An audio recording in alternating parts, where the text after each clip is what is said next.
Timothy Treadwell had a dream most people would call madness.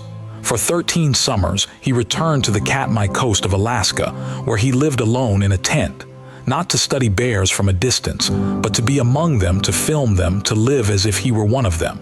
He believed he was their protector, their friend, their voice to the world. Year after year, Timothy pushed closer. He named the bears, learned their movements, and convinced himself that his presence was beneficial, that he was documenting something no one else could. But in the summer of 2003, as autumn approached and the bears grew hungrier and more aggressive, something had shifted.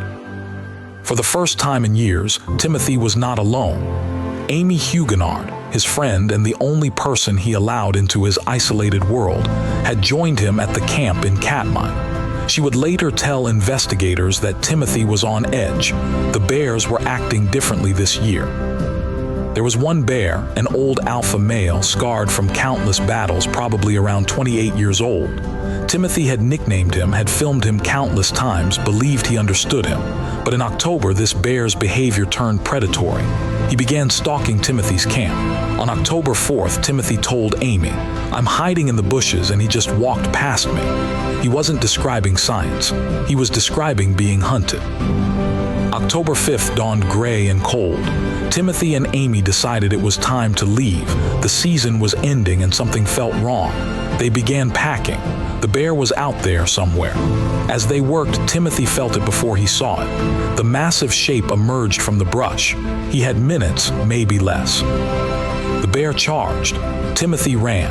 Investigators would later determine that in those final moments, Timothy tried to fight back, tried to protect Amy. But he had never truly understood what these animals were, not the friends he filmed, not the gentle creatures he narrated to his camera. A 600-pound predator defending its territory against an intruder is not your friend. Amy ran for the tent and the satellite phone. Her frantic call to rangers would be the only record of those final moments. The sounds of the attack, her screams, the knowledge that she could do nothing to stop it.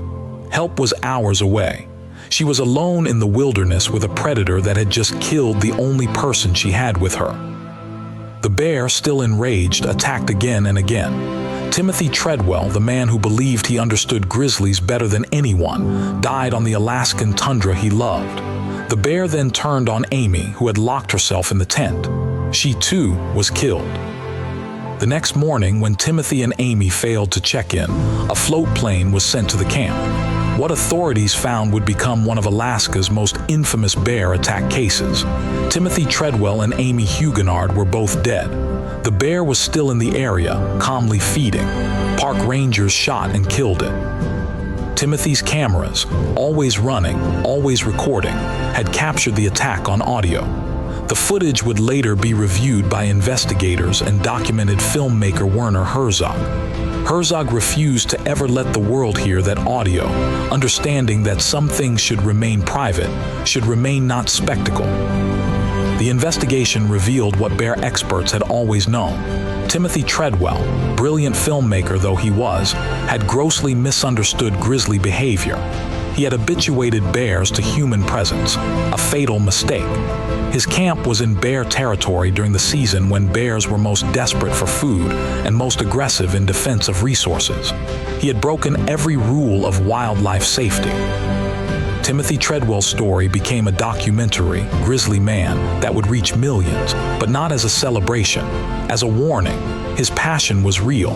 His love for bears was genuine. But his fatal flaw was believing that passion and understanding could override the wild nature of a wild animal.